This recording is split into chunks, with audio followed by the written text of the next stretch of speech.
बिस्मिल्लाहिर्रहमानिर्रहीम, अस्सलाम वालेकुम। मैं हूं आपका होस्ट चौधरी इरफान ज़हीर। आपको वर्ल्ड कप की स्पेशल ट्रांसमिशन वर्ल्ड कप मस्तिया में वेलकम कहता हूं। आज वर्ल्ड कप का 23rd मैच खेला गया, साउथ अफ्रीका वर्सेस बांग्लादेश। हमने देखा कि साउथ अफ्रीका ने टॉस जीत के पहले बैटिंग का फैसला किया और किस तरह का लाठी चार्ज उन्होंने एक दफ़ा फिर करके दिखाया और हमने देखा कि उन्होंने टोटल 382 किया 5 विकेटों के नुकसान पे। चेज़ में बांग्लादेश की अगर बात की जाए तो पूरी टीम उनकी 233 रन बना चुकी और 149 से ये विक्ट्री साउथ अफ्रीका ने बड़ी कन्विंसिंगली अपने नाम की। उसमें ओबियसली हम देखते चले जा रहे हैं कि जिस तरह का मार्क साउथ अफ्रीका छोड़ती चली जा रही है, एक डिफरेंट लेवल की वो क्रिकेट खेल रही है। इसमें भी हम डिटेल में आज बात करेंगे। हमारे जो पैनलिस्ट हैं हमें इंडिया से ज्वाइन कर रहे हैं पाकिस्तान के दिलों के राजा one and only Rameez Hasan Raja. अस्सलाम वालेकुम रमीज़ भाई।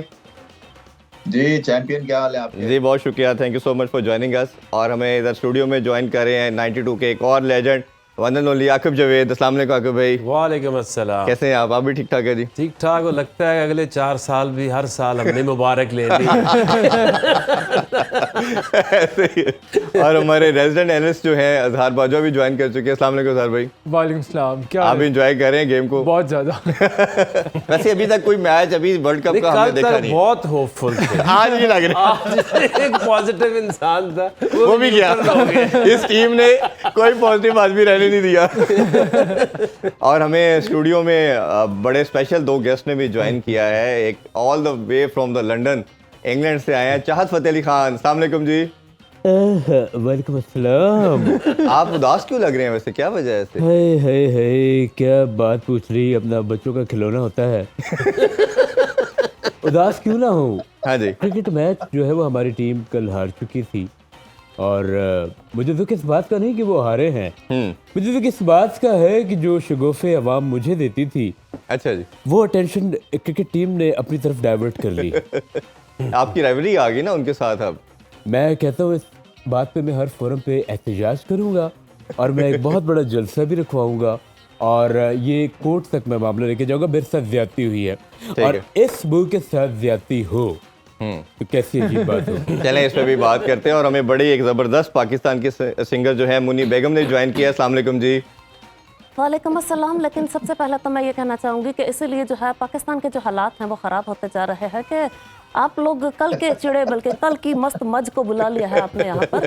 तो मैं सवाल तो बेटा आपसे ये करना चाहती हूँ कि पहले आपके पास तीसरा लेजेंड भी बैठा था, पहले इंट्रोडक्शन मेरा होना चाहिए था। हाँ। आपको पता है कि मुन्नी बेगम ने हर जगह पर मुन्नी मुन्नी कर दिया था। अच्छा तो आपको मुझे लगता है आप तो पैदा भी नहीं हुए थे। मेरा ख्याल है अगर असली जब आएंगी तो हम पहले उन्हीं के इंट्रोडक्शन करवा देंगे। तो अब क्या बात करनी है, पहले तो तुमने उसका इंट्रो करवा दिया है। नहीं, नकली वाली भी काफी बोल गई है।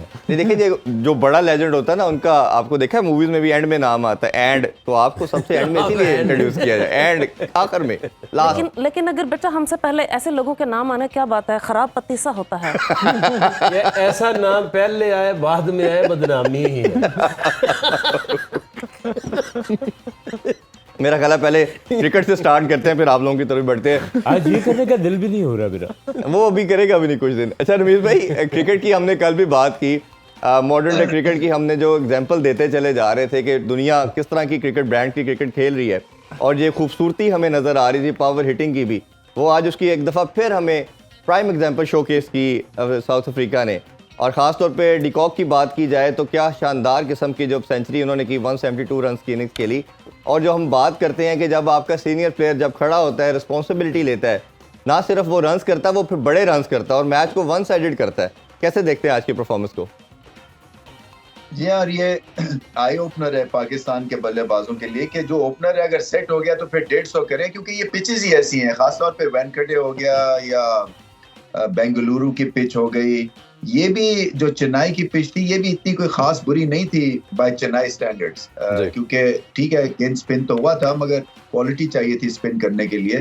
और फिर जो एक बेखौफी और जिस तरह से वो खेल रहे हैं साउथ अफ्रीका के, एक A to Z जो है उन्होंने टेम्पो सेट किया हुआ है। और इसमें जो सबसे मार्क डिफरेंस है वो एडियन मार्करम की बैटिंग है। वो पहले स्पिन को 2 बॉल नहीं झेल सकते थे, अब उनका देखें कि रन बॉल के ऊपर लंबा स्कोर भी करते हैं और बवूमा मेरे ख्याल से बाहर ही रहेंगे तो इनका कॉम्बिनेशन और सेट होता अच्छा रहेगा। वो जो है ना, ये भी इनको, और ये सिर्फ ये शायद साउथ अफ्रीका या यूरोपियन टीम्स ही कर सकती हैं। नहीं तो अगर ये कहीं पाकिस्तान या इंडिया में हो रहा होता ना एशियन ब्लॉक में कि कप्तान 12th मैन बना दिया जाता Midway through the world cup, तो यहाँ पे चीखो पुकार शुरू हो जानी थी। मगर जो सेंसिबल जो टीम्स होती हैं ना, जो डिसीजन लेती हैं, वो फिर ऐसे ही करती हैं। वो उस वक्त डिसीजन लेती है जब जरूरत होती है। तो तब से हम कह रहे हैं कि शायद अबरार की अब जरूरत है या जमान की जरूरत है इस टीम को। आप इनको किसी ना किसी तरह से आप इनको प्लेइंग 11 में ले आए, क्योंकि डेस्परेट सिचुएशन हो गई है जी। और इस कॉम्बिनेशन के साथ पाकिस्तान एक हद तक ही जा सकेगा, क्योंकि कॉन्फिडेंस शैटर्ड लग रहा है। जो बॉडी लैंग्वेज है ना, वो 3 मैच 3 हारने के बाद ना बहुत कम होता है। बड़ी बड़ी टीम्स लेट जाती हैं। मुझे ये डर है, खौफ है कि इसका जो एक रिपल इफेक्ट होगा ना, जो एक जैसे वो साइकिलें गिर जाती हैं एक धक्के से, वो ना हो जाए कहीं। अच्छा रमीज भाई, एक मैं पाकिस्तान के अगर स्टैट्स की बात करें ना, तो ऑब्वियसली आज मैं पूरी इस पे एक रिसर्च की कि हमने क्या किया इस तमाम मैचेस के अंदर। अभी जो हमने काम नहीं था आपके पास आज करने को। मैंने कहा इतना जो सोग मना रहे हैं, थोड़ी रिसर्च भी कर लेते हैं। तुम वर्ल्ड कप से पहले करके हमें और उनको बता देते। नहीं अभी क्या मैचेस के बाद अच्छा, उसमें रमीज भाई कल जो हम बात कर रहे थे इनिंग्स की 282 रन करके, हमने कहा जी बाबर की प्रेस कॉन्फ्रेंस में कहा बड़ा अच्छा टोटल किया हमने। उसमें ये था कि 145 डॉट बॉल खेली हमने। इसी तरह हम पिछले मैच में देखें तो 130 कुछ थी, और जो हमने वर्ल्ड रिकॉर्ड बनाया अपना, जिसमें हमने 343 चेस किया, उसमें भी 115 हमने डॉट बॉल्स खेली। ये दुनिया की कोई टीम इस तरह नहीं खेल रही। खास तौर पे क्लेसन की बैटिंग देखें, 180 का स्ट्राइक रेट, मिलर आया वो 225 का स्ट्राइक रेट। ये जो इतनी ज़्यादा डॉट बॉल खेल के फिर आपने चैंपियन बनने की ख्वाहिश करना, इसको कैसे देखते हैं? देखिए वही बात है, अनफॉर्चुनेटली बड़े स्टेज के ऊपर आपकी छोटी खामियां ना एक्सपोज हो जाती हैं और बुरी तरह एक्सपोज होती हैं, क्योंकि ये एक बेसिक प्रिंसिपल है रोटेशन ऑफ स्ट्राइक तो।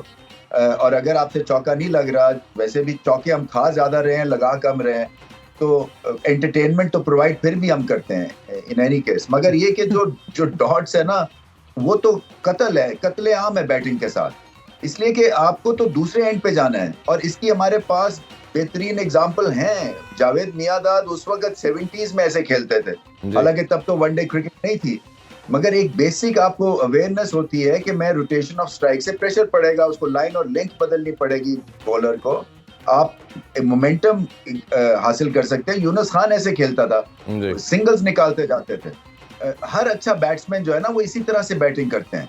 तो ये अजीब बात है कि ओडीआई में ये या चौका लगाते हैं या आउट हो जाते हैं या डेड बैट से खेलते हैं, तो उससे फिर प्रेशर भी नहीं पड़ता और अगलों को भी पता है कि 4 डॉट बॉल कर दी, अब ये चांस ले ही लेगा और अपने ऊपर प्रेशर डाल दे। ये बहुत पुरानी किस्म की, जैसे मैंने कहा ना, ये डीएनए ऑल्टरेशन की जरूरत है और इसके पीछे जो प्रोसेस है ना, उसके ऊपर जो है आपको काम करना है। अंडर 90s, अंडर 70s एक माहौल बनाना है जहाँ पे आउट होना इज फाइन। यॉर्कर करें, यॉर्कर इस मेरे ख्याल से गिने चुने यॉर्कर किए हैं पाकिस्तान के फास्ट बॉलर्स। बिल्कुल ऐसे ही आके भाई है। हाँ बिल्कुल ऐसे ही है आके भाई, यही सेम जैसे रमील भाई ने कहा। करना इरफान बेटा, मैं 20 दिन हो गए आज मैच को, ये पहले दिन से बात हो, पिच नहीं अच्छी, तो इतनी अच्छी पिच आप लोगों के पास मौजूद इस पिच पे भी आते हैं हम, अभी बात करते हैं। जैसा रमील भाई ने भी हाईलाइट किया, हमने डॉट बॉल की बात की। कल हमने 294 बॉल्स की, ऑलमोस्ट 49 ओवर तक मैच हुआ, एक यॉर्कर नहीं था। और इसी तरह हम प्रीवियस मैच में चले जाएं तो एक यॉर्कर था, उससे पिछले मैच में भी कोई यॉर्कर नहीं था। ये जो फास्ट बॉलिंग की जो स्ट्रेंथ मानी जाती है रन कंटेन करने के लिहाज से, जैसे स्लोअर वन की बात करते हैं, कटर की बात करते हैं, यॉर्कर तो सबसे बेसिक फंडामेंटल सिखाया जाता है फास्ट बॉलिंग को। इसको कैसे देखते इतने बड़े लूप होल को या लैप्सेस को? देखिए हसन अली तो इस पे ऐसे यॉर्कर नहीं मार सकते। शाहीन जो है वो क्योंकि नया बॉल कर रहे हैं, उस तरह से आगे से वो उस तरह की एयर में मूवमेंट नहीं है, तो अर्ली ऑन जो मारते थे वो यहाँ लगेगी नहीं जब तक एयर में कुछ नहीं होगा जी। डेथ तक बारी आ ही नहीं रही। डेथ का इंतजार कर रहे हैं कि कब डेथ बॉलिंग आएगी तो हम यॉर्कर मारेंगे, उससे पहले तो फारिग हो जाते हैं। हाँ।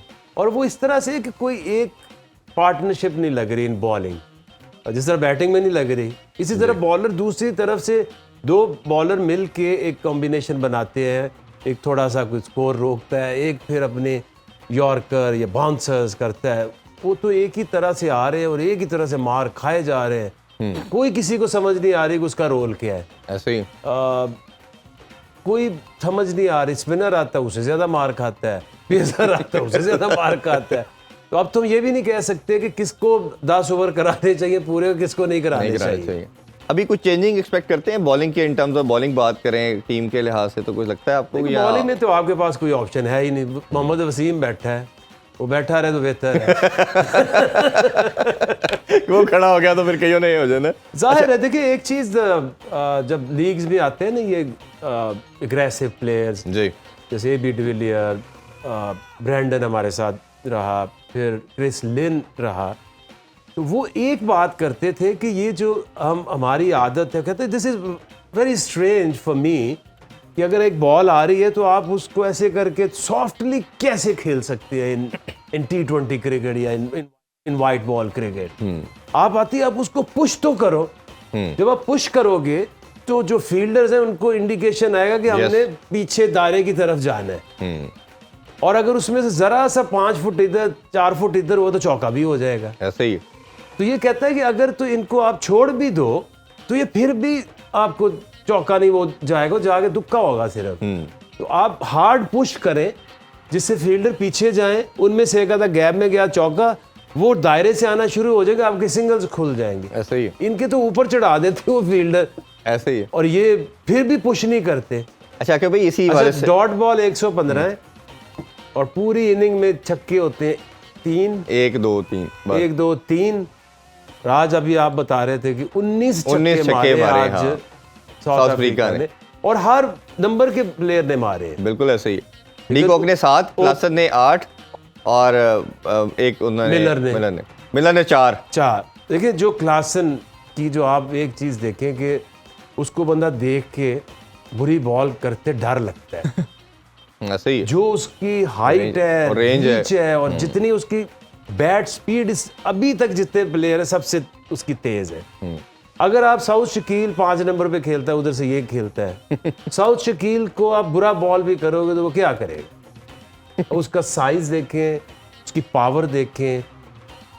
इसी तरह से आप पावर और उसको गेज करते हैं ना, आपकी liver, reach plus power. Yes. तो आपने तो T20 क्रिकेट देख ले या वनडे क्रिकेट भी देख ले, तो पावर है ही नहीं। अब इफ्तिखार के सिवाय इनमें से कौन सा बैट्समैन है जो बुरी बॉल लगे तो उसके ऊपर ये 1 ओवर में 2 छक्के लगा सकता है? और कौन है? कोई नहीं है। अब जैसे वो 1200 बॉल खेलने के बाद पहला छक्का पावर प्ले में लगाया, हुआ है। इंडिया ने 46 लगा चुका है अभी तक पावर प्ले में। तो ये मेरा ख्याल है कि एक बहुत बड़ा डिफरेंस हर शोबे में हमारा आना शुरू हो गया है। चाहे पावर प्ले की बात करें, छक्कों की बात करें, बॉलर्स की बात करें, डेथ बॉलिंग की बात करें, तो हर एरिया में हम बाकी टीमों से बहुत पीछे जाना शुरू हो गया। ज़ाहिर आपकी तरफ बढ़ते हैं, बांग्लादेश के हवाले से थोड़ी बात ज़रूर करना चाहेंगे।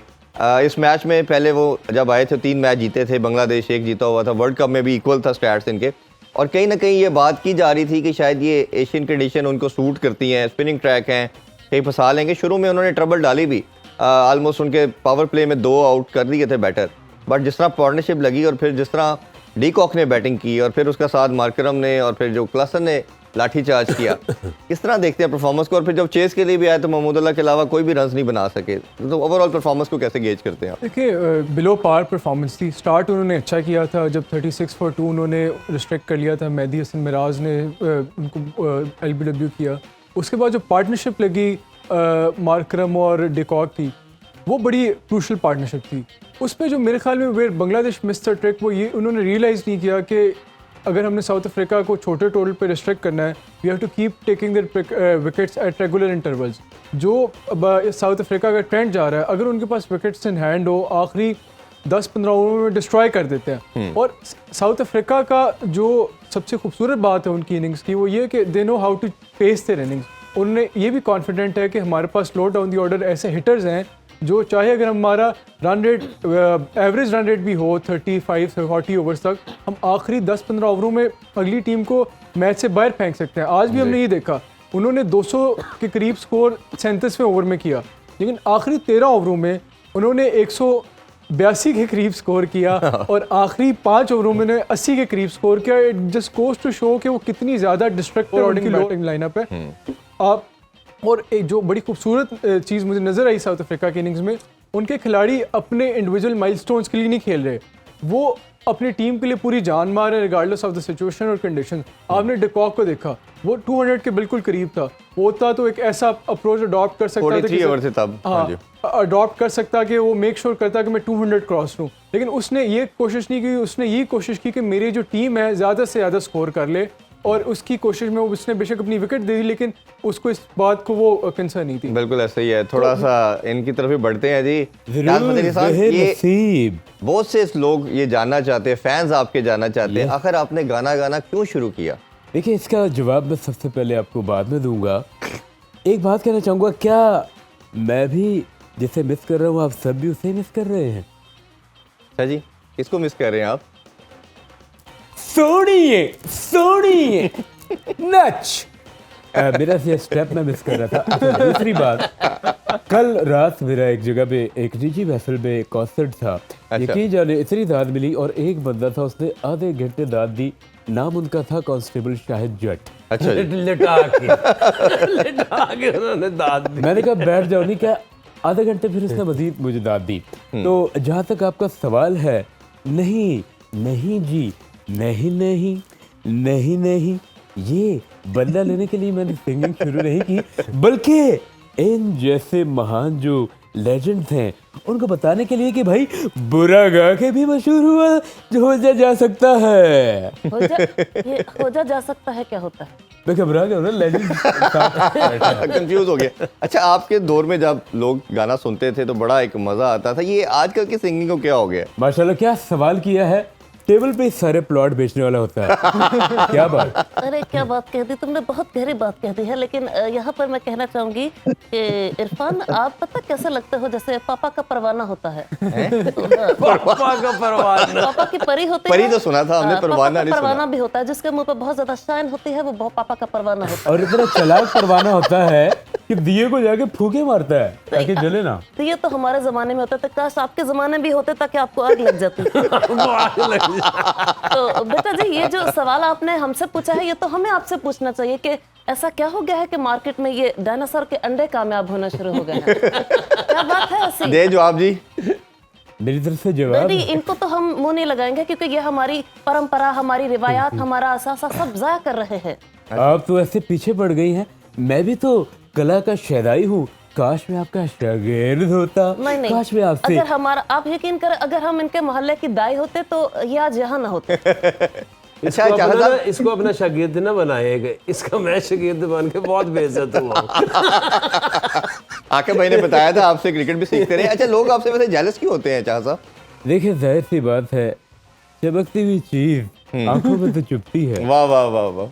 मैं वो हीरा हूँ, मैं वो जो अभी हीरा। तक तराशा नहीं गया, अभी अपनी ये खाम हालत में ही मौजूद है। अच्छा, मैं अपने आप को आज शाम लेथ मशीन में डाल देता हूँ, ठीक है? रमीज बेटा, कैसे हो? कैसे लगते थे हमारे गाने आपको? आप जैसे लोग तो महफिलों में जाया करते थे, अच्छा म्यूजिक सुना करते थे, तो आजकल आप लोग कैसे इन खराब जो है मेसुओं को बर्दाश्त कर रहे हैं? जी रमीज भाई। मुश्किल काम है, क्या करें, मगर ये इतने अट्रैक्टिव हैं कि इनसे नजर नहीं हटती है। ओए मेरी माँ, अच्छा रमीज ओए साहब, मेरी माँ, आपसे अगर ऐसे लोगों में रमीज भाई आपको अट्रैक्शन लगती है, तो फिर आपने खूबसूरती नहीं देखी इस दुनिया की। अच्छा रमीज ज्यादा साहब, मैंने खूबसूरत जवान नहीं देखा है। रमीज साहब, अगर मैं आपसे सवाल करूं तो आपका जो क्रिकेट का एनालिसिस है, आप उससे डिस्ट्रैक्ट तो नहीं होंगे? नहीं, बिल्कुल नहीं। सवाल ये है कि आपको मेरा लास्ट जो सॉन्ग था वो कौन सा पसंद आया, जो आपने गाड़ी में चलाया चलाया चलाया चलाया बंद नहीं किया? वो क्या आपने गाया हुआ है ना, वो 1 पाउंड फिश, वो आपका? अरे मैंने देख लिया, रमीज बेटे का सारा टेस्ट ही ऐसा है। 1 पाउंड फिश हो गया, ये माय नेम इज एंजल हो गया, और ये हो गया। अच्छा, कभी आपको गाने की वजह से मार पड़ी हो या कभी कोई ऐसा आप ये हादसा? पूछिए कि कभी आपको गाने की वजह से दाद मिली हो? मार तो रोजाना पड़ती है। नहीं, मार दाद की मेरा ख्याल है मुश्किल काम है। नहीं, अनकरीब मुझे एक गट फीलिंग है मेरी, अनकरीब जो है ये मामला होने गट्स वाला नहीं, है। इनकी गलत फीलिंग है। आपको पता है मेरी आप ये- क्रिटिसाइज करने की बजाय इनको कुछ सिखा देना, आप नहीं इनको नहीं बेटा, ट्रेनिंग दें हमसे इनको। ऐसा गुनाह ना करवाओ तुम। हम ऐसा गुनाह नहीं करेंगे। आपको पता है कि हमारे जमाने में बड़ी रोक टोक हुआ करते थे, और बल्कि एक दफा हमने अम्मा जान से कहा कि हम शादी करना चाहते हैं, तब हम बड़े शरारती हुआ करते थे। बचपन में सब होता है कि बेटा तुम भी थे शरारती।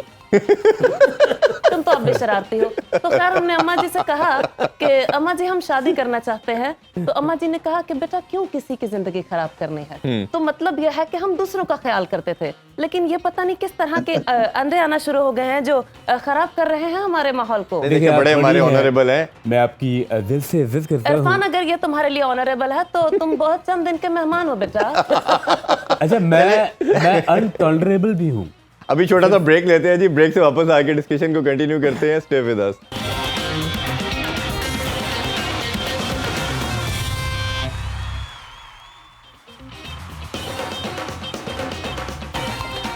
Welcome back. वर्ल्ड कप मस्तियाँ बात कर रहे थे क्रिकेट के हवाले से भी, और साथ हमारे मुनी बेगम जी भी मौजूद हैं। अच्छा, आप ये बताइए क्रिकेट में आपका कितना इंटरेस्ट है, और कोई गाना वगैरह आपने उनके लिए तैयार किया है?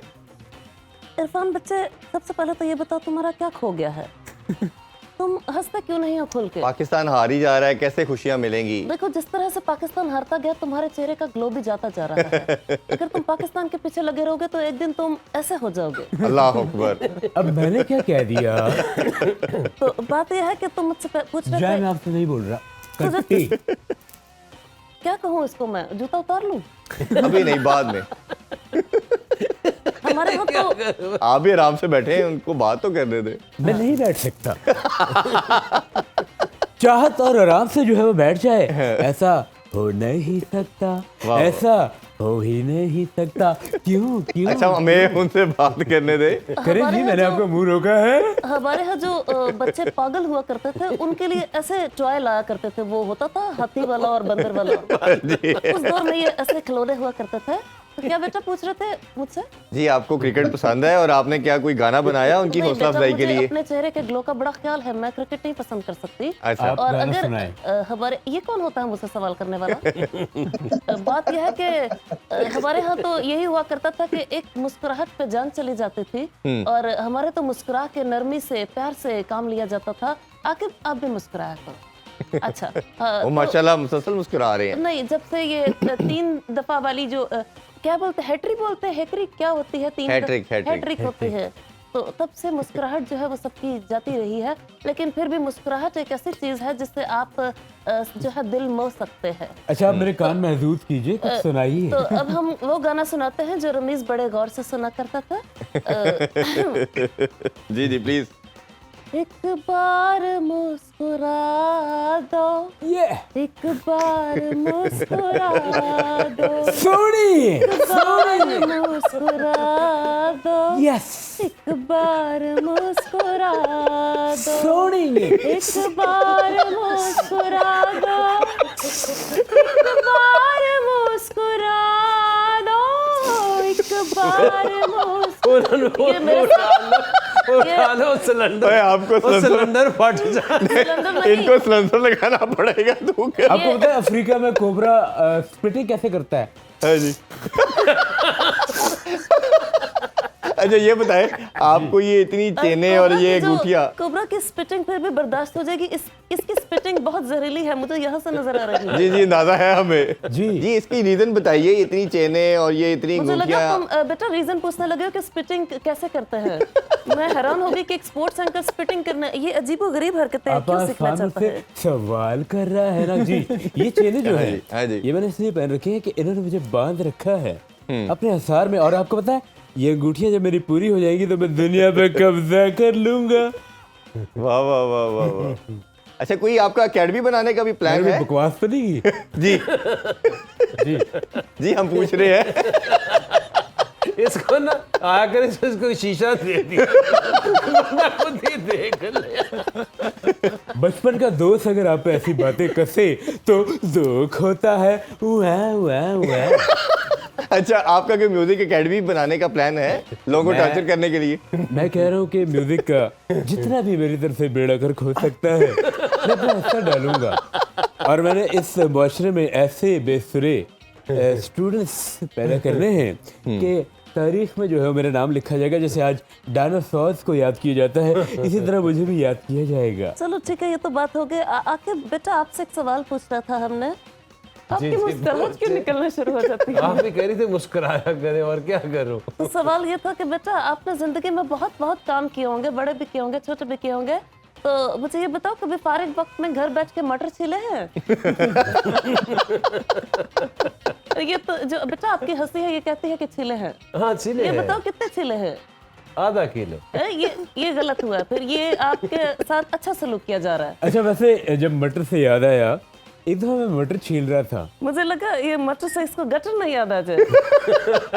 मैं एक दफा मटर छील रहा था। आगे साहब, रमीज साहब, कैन यू हियर मी?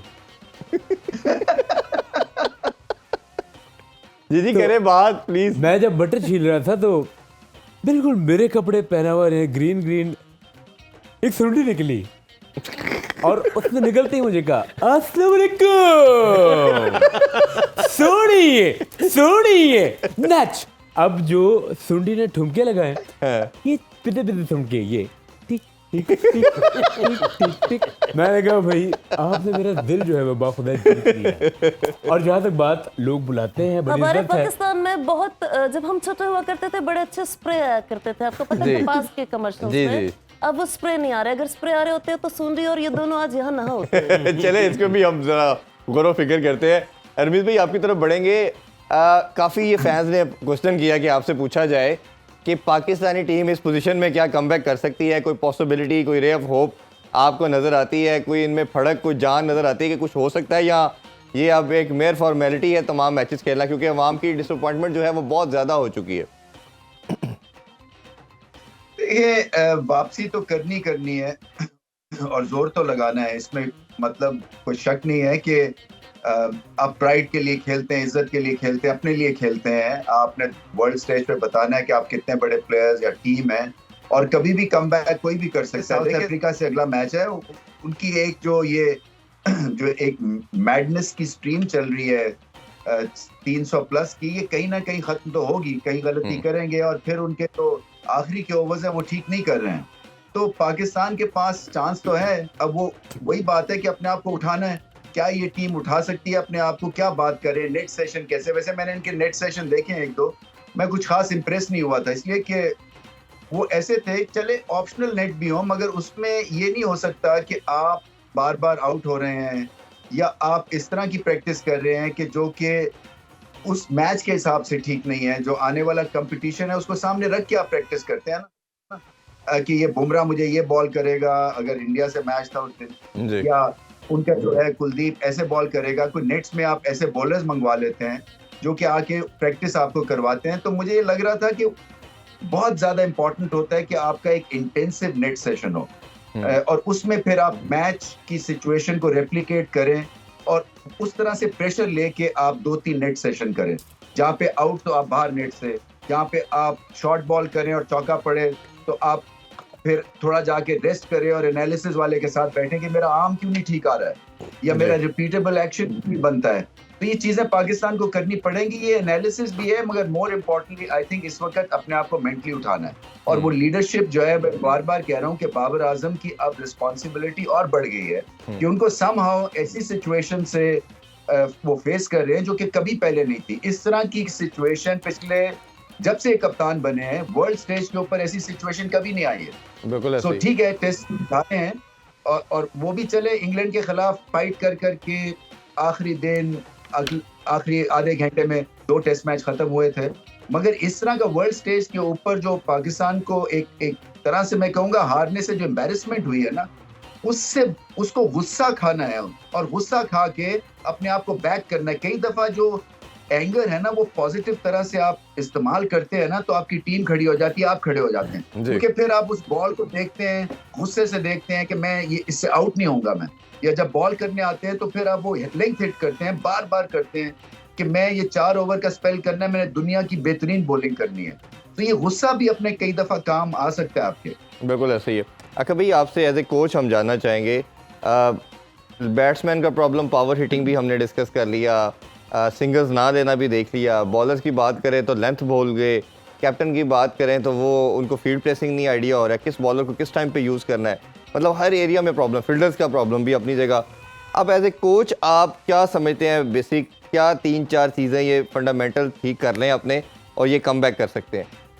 देखिए, एक तो प्रिपरेशन तो होती है कोई 6 महीने 8 महीने वर्ल्ड कप से पहले, जी जो कि बिल्कुल नहीं हुई। मिकी आर्थर को आया काफ़ी अरसा तो हो ही गया, वो काउंटी में मसरूफ़ रहते हैं, कभी कभी फ़ोन कर देते हैं कि प्रैक्टिस हार्ड।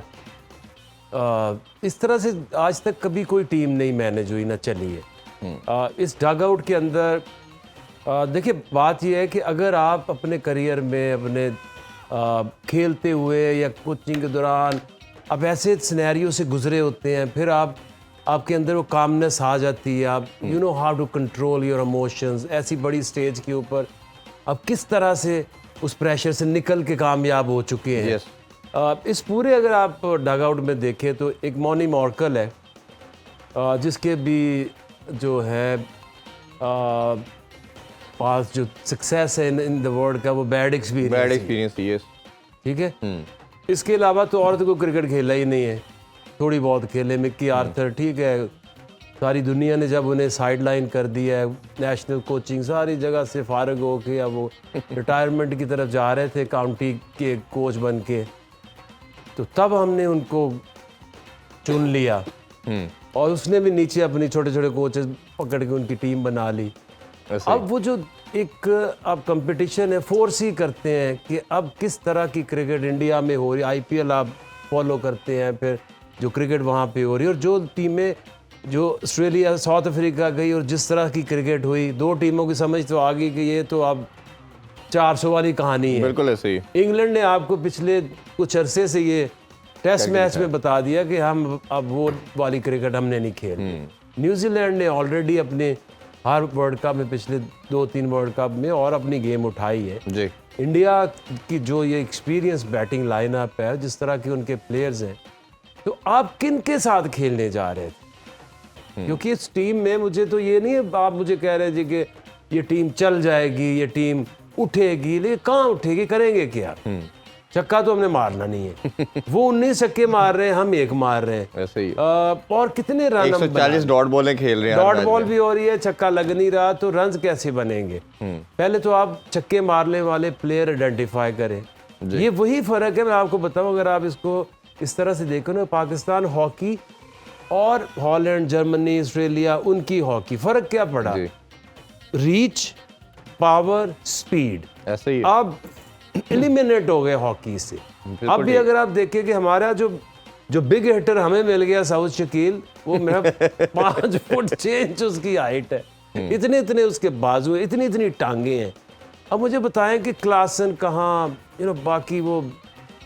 लेकिन डिलेमा तो ये है ना आकिब भाई कि जो लंबी हाइट वाले या तगड़े हैं उनसे रन भी नहीं होते, तो फिर मजबूरन हमें फिर 4 फुट 5 फुट पे आना पड़ता है ना। नहीं, आप तो गए ना एक एक्सट्रीम से अनदर एक्सट्रीम। हाँ, अब जैसे खुश दिल है, ऐसे आसिफ अली है, वो इतने वन डायमेंशनल प्लेयर हैं कि वो लीगों में चल जाते हैं, आपको जानता नहीं है, आपको गलत एक्यूरेट बॉलिंग उतनी नहीं होती, आपके मुंह में फेंक देते हैं, छक्के खा लेते हैं। लेकिन जो प्रोफेशनल टीम्स हैं, वो आपका एक गैप मिला ना इमामुल हक को, एक हिंट, वो उधर ही आउट करेंगे उसे। ऐसे ही, बिल्कुल ऐसे ही। तो प्रोफेशनल टीमों के साथ आपको तैयारी करके आनी पड़ती है। ये पिछले 2-3 साल से इसी पे चलते रहे। नहीं तो अभी इंस्टेंट कोई हल है इसका, या हमें सिर्फ वेट ही करना है सिचुएशन के अकॉर्डिंगली? कुछ भी नहीं हो सकता। इंस्टेंट हल ये है कि क्या आप अच्छी बॉलिंग के अगेंस्ट 350 प्लस रन कर सकते हैं? ये इसका सोचे कैसे होगा, तो कैसे करने हैं। बिल्कुल। और अगर आप नॉर्मल बैटिंग भी करें तो ये फ़र्क उतना ही है, 50 से 70 रन का एक फ़र्क है, जिसमें आपने फिर फ़खर को लाए अंदर और उसको कहे यार रह गए आखिरी 4 मैच, खुल के बैटिंग, उसको कुछ ना बताएं कैसे करनी। और एक ही मेरा ख्याल है आपके पास मैच विनर बचा है, वो कर सकता है। सर आपसे क्विकली जानना चाहेंगे, कल मैच होगा ऑस्ट्रेलिया का नीदरलैंड का दिल्ली में, कैसे देखते हैं? कुछ आउटसाइड चांस देखते हैं नीदरलैंड का, या स्ट्रेट अवे आपको लगता है कि इजीली मैच जीतेगा? देखिए, मोस्ट लाइकली जो करंट रन ऑफ फॉर्म है उसमें तो ऑस्ट्रेलिया फेवरेट्स हैं, लेकिन नीदरलैंड्स भी इन्होंने एक बड़ा अपसेट किया साउथ अफ्रीका के खिलाफ। श्रीलंका के खिलाफ भी कोई इतना आसानी से श्रीलंका उन्हें हरा नहीं सका और आखिरी एंड तक लेके गया। तो आई गेस के टफ टाइम तो देगा ऑस्ट्रेलिया को, लेकिन then again Australia are coming back in form, तो it will be difficult for Netherlands to beat them. रही बात जो आकिब भाई बात कर रहे थे, रमीज़ भाई बात कर रहे थे, मेरा ख्याल है जो आइडेंटिटी होती है किसी भी टीम की वो बहुत इंपॉर्टेंट होती है। जब मिकी आर्थर और ग्रांट ब्रैडबर्न ने व्हेन दे टुक ओवर, उन्होंने कहा था हम एक पाकिस्तान वे लेके आएंगे, the way we are going to play cricket, और ये हमें नजर भी आया जो श्रीलंका सीरीज हुई, उन्होंने एक पॉजिटिव अप्रोच अडॉप्ट। लेकिन वो टीम का भी तो हम उस पर डिबेट कर सकते हैं कि उसके बाद हुआ ये कि फिर अफगानिस्तान के खिलाफ भी कंसिस्टेंट रहे, फिर हुआ जब ये एशिया कप वाला डिबैकल हुआ, उसके बाद से बड़ा टेंटेटिवनेस और इंडिसाइसिवनेस नजर आ रही है। अभी इस टाइम तो आपको अपनी आइडेंटिटी दोबारा से रिगेन करनी है, प्राइड के साथ खेलना है और अनसेल्फिश होके प्लान्स एग्जीक्यूट करने हैं और अपने मुल्क के लिए जान मारनी है। बिल्कुल, इस पे भी हम कल आपसे मजीद डिस्कशन करेंगे। चाह साहब, आपने अभी रिसेंटली परफॉर्मेंस की है, उसमें महविश हशात भी आपके साथ थी एक शो में, कैसा एक्सपीरियंस रहा वो आपका? जी जी बिल्कुल, महविश हशात साहिबा थी मेरे साथ और बड़ी ऑनर की बात है क्योंकि बड़े चाह से मुझे बुलाया था, और जो अवार्ड शो की मैनेजमेंट से नहीं, महविश ने रिक्वेस्ट जो वो की थी, और उन्होंने कहा था आप वहाँ आए। मैंने और महविश ने जब परफॉर्म किया है, उसके बाद परफॉर्मेंस जब ख़त्म हुई है, महविश बेहोश हो गई, पुलिस ने मेरे पे पर्चा कर दी। अरे लड़कियाँ होती बड़ी शर्मीली। अब जैसे आज हिना मिस है, उसे पता था मैं आने वाला हूँ, इसलिए शर्माते हुए आज आई नहीं। बिल्कुल, उनको मालूम था, इसी वजह से वो नहीं आई। आप इनको कोई गाना सुना के बताएं कि ये म्यूजिक होता है, ये सुर होता है, ताकि वो कुछ सीख सके। मुझे आप नसीहत करें, कोई गाने में नसीहत करें, गाना सुना के नसीहत करें इन्हें। मर जाओ। भाई इतनी छोटी सी नसीहत मैंने कभी नहीं सुनी, कभी नहीं सुनी। आप पानी के अंदर कोशिश ना कीजिएगा। नहीं, इसमें मर नहीं सकता मैं, तो लोग मुझसे इतना जलते हैं। वो बड़े वाली औदी चाहिए। आप बिल्कुल ठीक कह रहे हैं, मैं रिस्पेक्ट योर ओपिनियन। आकिब साहब, मुझसे लोग इतना जलते हैं इरफान जी, आप तो मोहब्बत करते हैं ना, मुझसे लोग इतना जलते हैं, उनका बस चले मेरा मुंह बांध के जंगल में फेंक दे ताकि जानवर भी मेरी आवाज़ में सुने। तो अपना आप लगे रहें, और क्रिकेट टीम को एक मशवरा है, जाते जाते इससे भी बुरी परफॉर्मेंस दे सकते हैं, दें, ताकि चलें हम इस पे ना आपको दोबारा दावत देंगे, डिटेल में आपसे गपशप करेंगे। रमीज़ भाई आपका बहुत शुक्रिया, आकिब भाई आपका इज़हार आपका बहुत शुक्रिया, आप दोनों मेहमानों का बहुत शुक्रिया। इंशाल्लाह आप लोगों से कल दोबारा मुलाकात होगी। अपना बहुत ख्याल रखें। अल्लाह हाफिज़। पाकिस्तान जिंदाबाद।